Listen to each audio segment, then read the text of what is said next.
Hi guys, and welcome back to Bertie Bus, the one and only YouTube channel. Another vlog. What's happening here?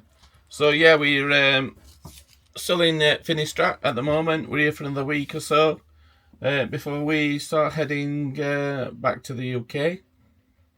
I've had a few questions recently, and I have told this story before, but I don't mind talking about it to new people that don't realise our story, mine and Zoe's story. I'm quite happy to talk about it. So, and how about the motorhome came about. It's absolutely fine. I will reiterate what I'll just hold this seat. Yeah, we're talking to some lovely people tonight, and they said they hit the nail on the head, and they said it's a massive step to take to go from a house to doing what we do, living in a motorhome.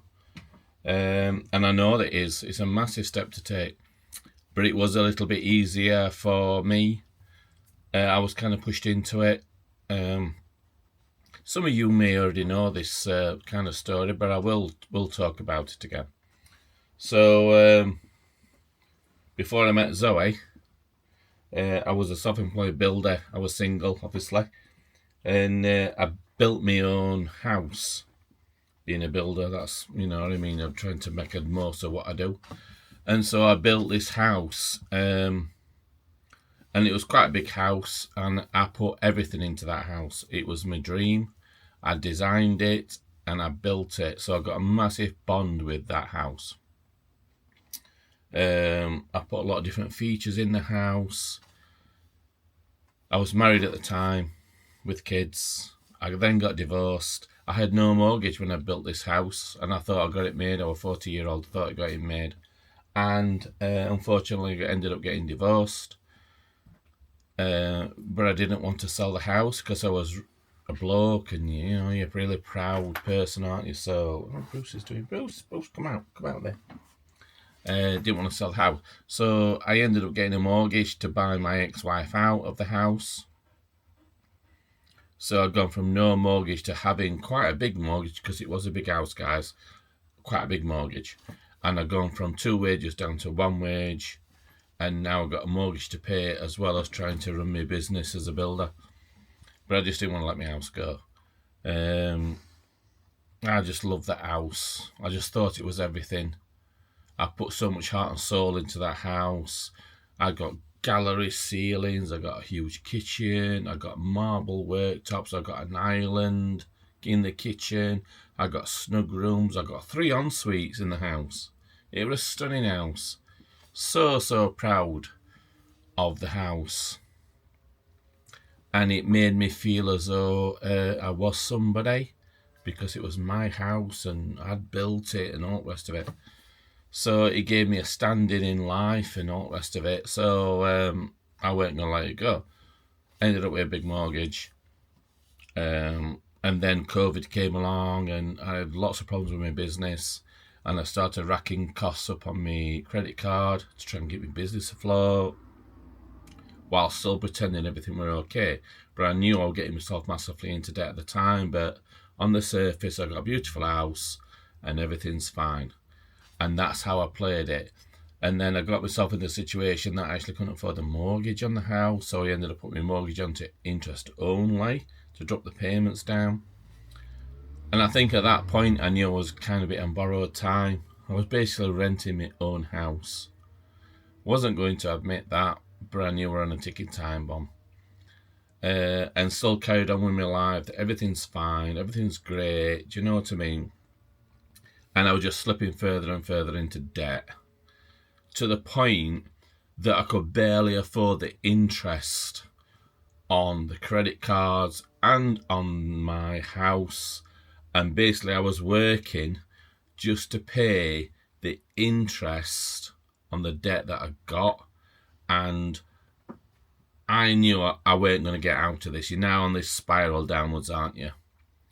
And I needed a miracle to happen, basically, to get me out of this mess. Because I weren't paying anything off at all. So I knew I were in trouble. And then it really affected me because I'm still trying to work as a builder, blah, blah. And it was in this big house on my own. Half of the house I didn't even bloody use because it was too big for me, just on my own. And the sleepless nights I had, the cold sweats I had at night, just waking up with me like cold sweats, sick with worry about what was going to happen to me. I didn't know how to get out of my situation. I had suicidal thoughts. It was all planned out because I thought that was my only way out of this situation. They were really, really dark days, guys, at that time. I got myself in such a mess, and I did not know how to get out of the situation that I've found myself in. And that's how it was. And then you'll think this daft, but I had a dream.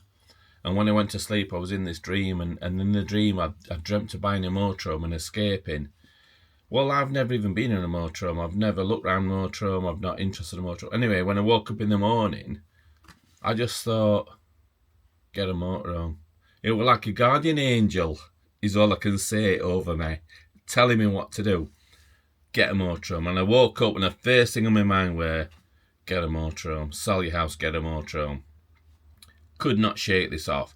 So I thought, that is now a way out. Sell my house, pay everything off, get a motorhome and sod off. And what will be, will be.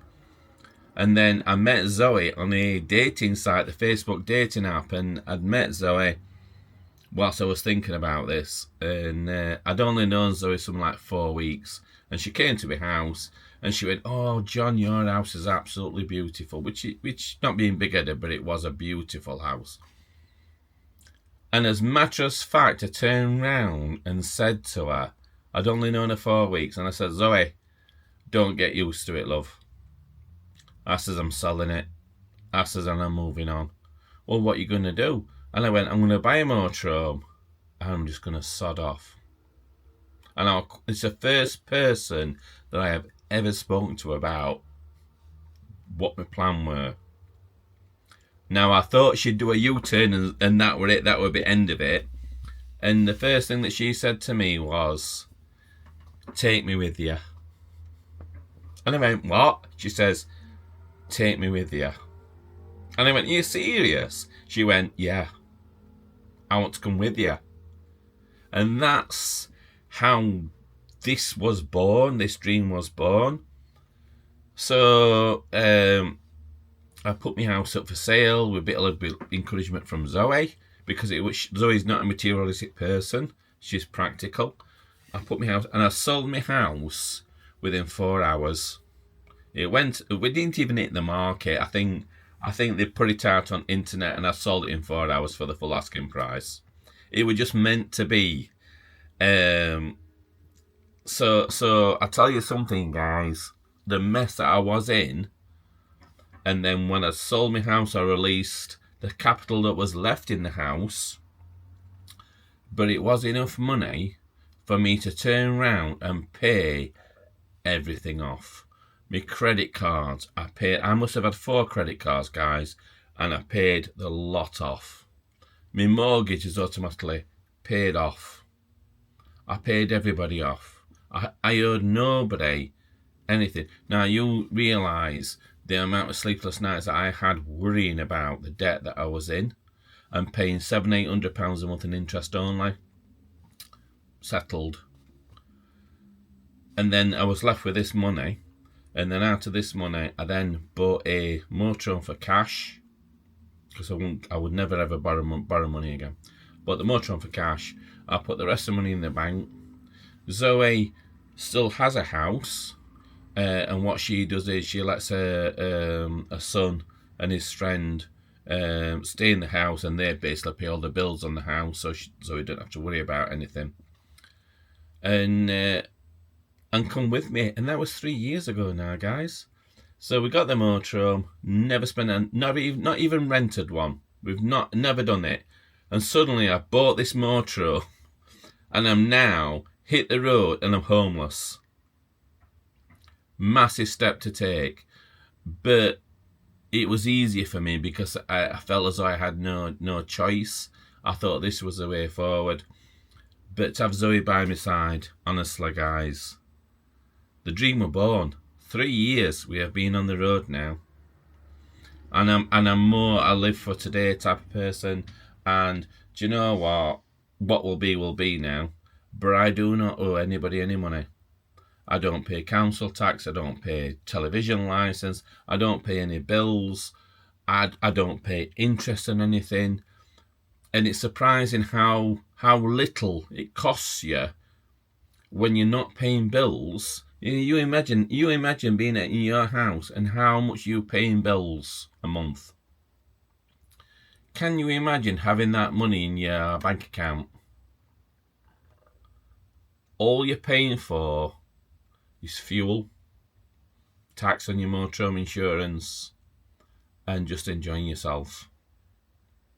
Just let that sink in. It's surprising how little you can actually live on when you're not paying out. So you don't need as much money to actually live on because you don't have all these bills anymore. And I'll tell you something, it's the best thing we have ever done. We have absolutely zero regrets. We are millionaires in life, guys. You know, and if we do run out of money, then his option is we're going to go and work on a campsite and we'll work for 3 months, or whether it's 6 months, we're not against working, and then we'll travel for 6 months again. I think the message that I'm trying to get across is no matter how desperate you are, guys, and you really get to end of things, as I was, and so desperate, and I was so, depressed and suicidal, and I didn't know a way out, and all the rest of it. And then your life suddenly takes a turn, doesn't it? And from a dream. That were my guardian angel, that, guys. That's all I can say on that. That saved my life. And I got this motorhome, met Zoe. It was just fate, the way that it's gone. And I tell you something, it's been the best 3 years of my life doing this. Travelling. It doesn't matter about money. We're millionaires in life. We don't need much, like I say, we don't need much to travel on. And here we are in Spain now. Can you imagine that from where I was? I didn't have 2 pennies to rub together. And here I am now in Spain. And I know people say, no, you're very lucky and etc, etc. But I do think there's a lot of people have this power in their hands that they choose not to maybe take the step for whatever reason. And life's for living, guys, and it would have been a lot harder step if I hadn't had to sell my house. But you know, I was so wrapped up in my house. It was a male pride thing. I felt as though I was somebody having my house. You know, but inside, no. I might have looked okay on the outside, having the house and being all great and everything and smiley, but inside I was suicidal. And people don't see that, which is why I seem to know a lot about depression and what people are going through. I have a great understanding on that because I've been through it myself. And you feel empty and you feel hopeless. And now I'll tell you something, having a new lease of life from where I was, I think now I just don't care. I just enjoy my life. I just take every day as it comes with Zoe, and we have the best time ever. And that's how we live our life now, guys. You know, what may have happened didn't happen, and here I am.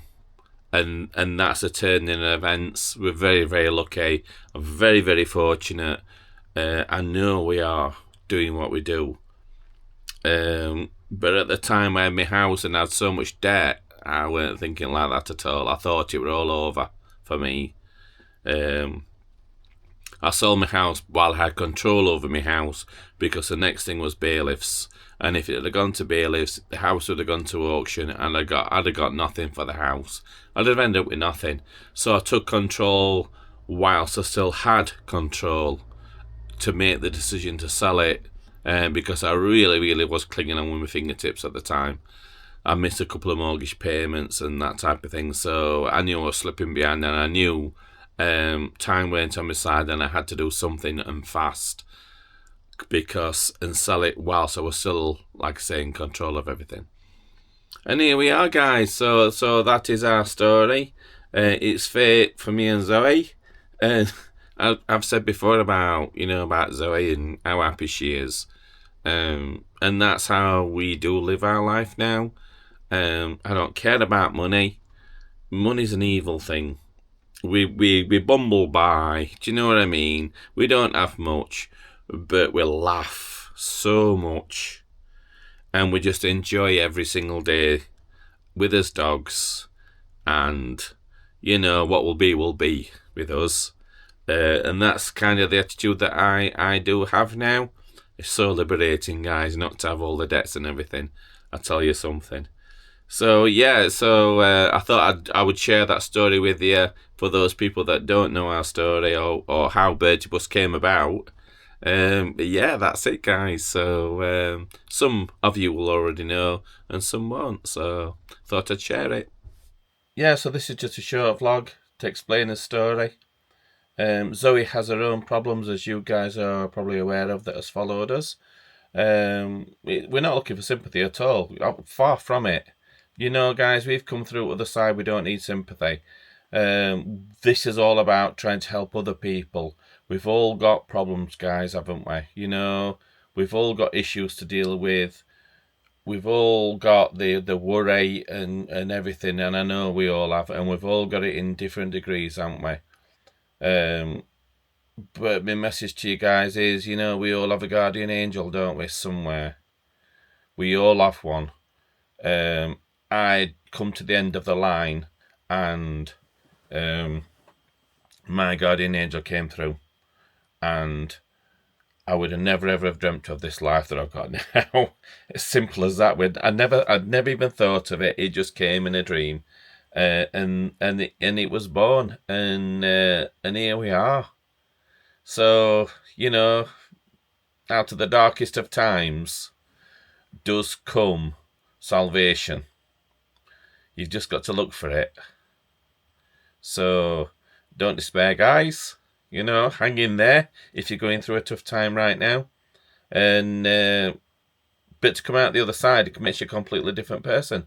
You have to go through the really, really difficult and hard times, because then when you come through the other side, you appreciate things so much more. Do you know what I'm saying? You have to hit rock bottom to start climbing back up again. And suddenly it's a whole new world. And for me, having all the debt taken off me, etc., which we are very lucky for, made me realise every day is for living. And yeah, don't worry about anything now. That's why we laugh so much. We don't care. We're not bothered, And so yeah, guys. So hope you're all okay. If you are going through a tough time, guys, please get in touch and message us, me or Zoe. I've been through the depression, and I've been through the suicidal thoughts. I've been there and done it all. So, you wouldn't shock me, guys. So, we're here to help as a channel. We're here to help other people to find your angel. So, take care, and we will see you later, guys. Bye.